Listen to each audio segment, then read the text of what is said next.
नमस्कार, आप सभी लोगों का हमारे इस कार्यक्रम में, विशेष कार्यक्रम में आपका स्वागत है। मैं हूँ आपके साथ आपका Kabir Siddiqui, voice for ability से। और आज का टॉपिक जैसा आप सब जानते हैं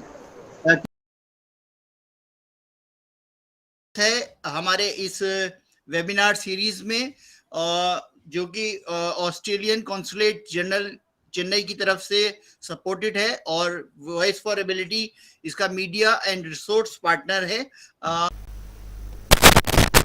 और हमारे साथ बरेली से हमें सपोर्ट कर रहा है ह्यूमन चेन, जो कि एक एनजीओ है जो अलग अलग फील्ड में काम करता है। साथ में जनित विकास संस्था दिल्ली से और परिक्रमा हमें इसमें रिसोर्स पे सपोर्ट कर रहा है। साथ ही हमारे साथ जुड़े हैं पारुल शर्मा, जो कि एक एक्सेसिबिलिटी एक्सपर्ट हैं, और उन्हीं की प्रयासों से हमें ये सब जो हमारा कार्यक्रम हो रहा है, इसके लिए मैं उनका बहुत धन्यवाद दूंगा। साथ ही हमारे साथ जुड़ेंगी प्रोफेसर रेनू मालविया, जो कि Delhi university lady Irwin college में सीनियर प्रोफेसर हैं, और वो हमें इस टॉपिक के ऊपर लेक्चर देंगी, और वो हमारे आज की हमारी स्पेशल गेस्ट है। हम उनका भी स्वागत करते हैं। हमारे साथ सीडीओ बरेली भी जुड़ेंगे। अभी डिप्टी डायरेक्टर बरेली हमारे साथ जुड़े हुए हैं, और कई एनजीओज और कई डिपार्टमेंट, विशेष शक्तिकरण वाले डिपार्टमेंट हमारे साथ जुड़े हुए हैं। हम उन सभी का स्वागत करते हैं। साथ ही हमारे साथ अब्बास साहब भी जुड़े हुए हैं, जो कि आपका आर्मी में, जो कि बरेली कैंट के अंदर और ऑडिटर की पोस्ट पे पोस्टेड है, और ख़ुद ही व्हील चेयर यूज़र भी हैं, जो अपनी बातों को रखेंगे। हमारे साथ कुछ विशेष शिक्षक यानी कि स्पेशल एजुकेटर भी जुड़े हुए हैं। मैं उन सभी लोगों का स्वागत करता हूं बरेली से। साथ ही मैं उन सभी लोगों का भी स्वागत करता हूं जो हमें सुनने के लिए बैठे हैं, और मैं उनका नाम सबका बार बार से बता नहीं पाऊँगा। हमारे साथ डॉक्टर उज़मा कमर, जो कि ह्यूमन चेन की सेक्रेटरी हैं, वो भी अभी थोड़ी देर में जुड़ेंगी। और साथ ही मैं अब जो है डॉक्टर रेनू मालविया से कहूँगा कि वो अपनी प्रेजेंटेशन दें, क्योंकि सीडीओ साहब जब आएंगे तो जब उनके रिमार्क्स हम ले लेंगे, और उसके बाद जो है अब हम अभी डॉक्टर रेनू मालविया से कहेंगे कि वो अपनी प्रेजेंटेशन शुरू करें। धन्यवाद।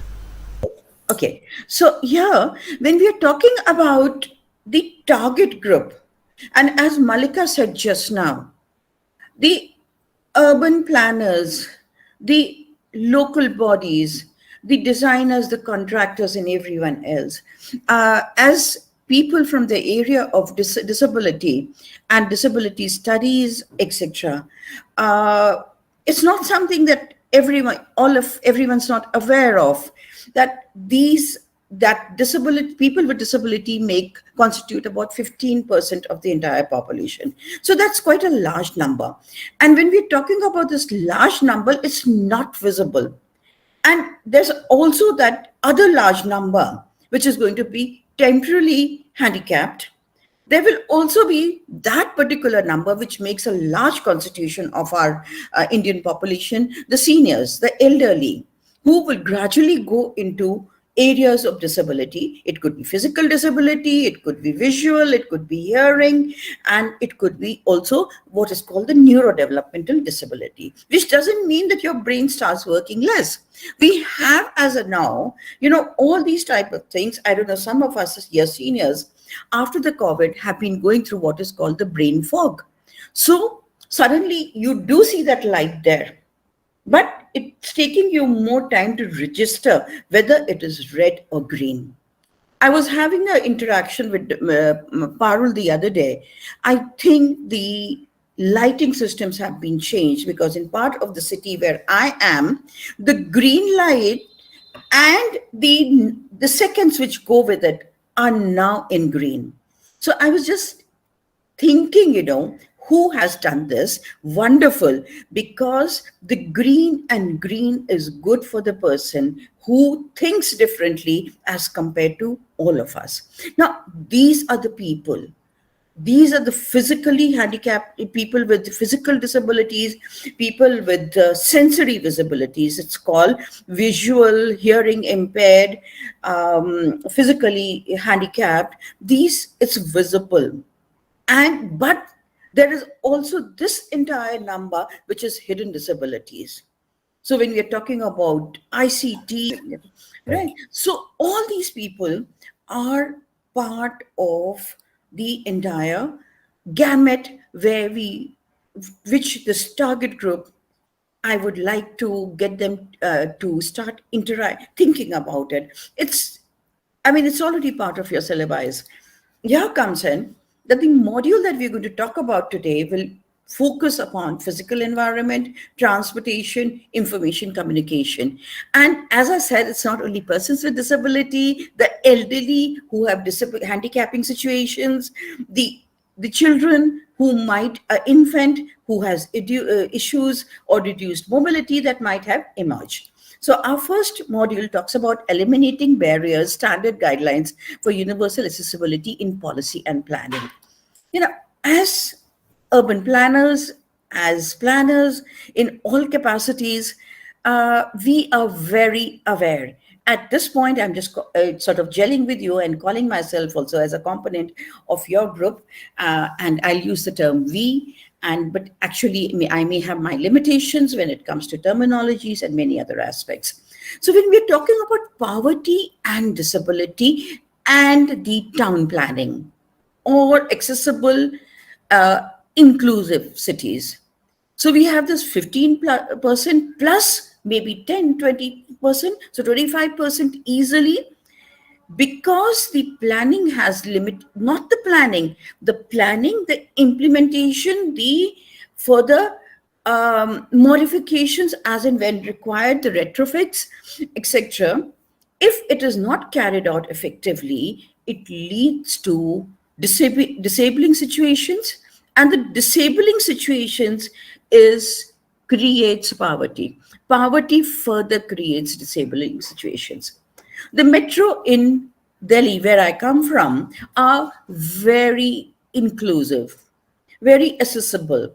But as soon as you step out, the person on the wheelchair steps out of the metro, there will be a big gap between the road, not a big gap, maybe it is only 6 inches, maybe it is just one little foot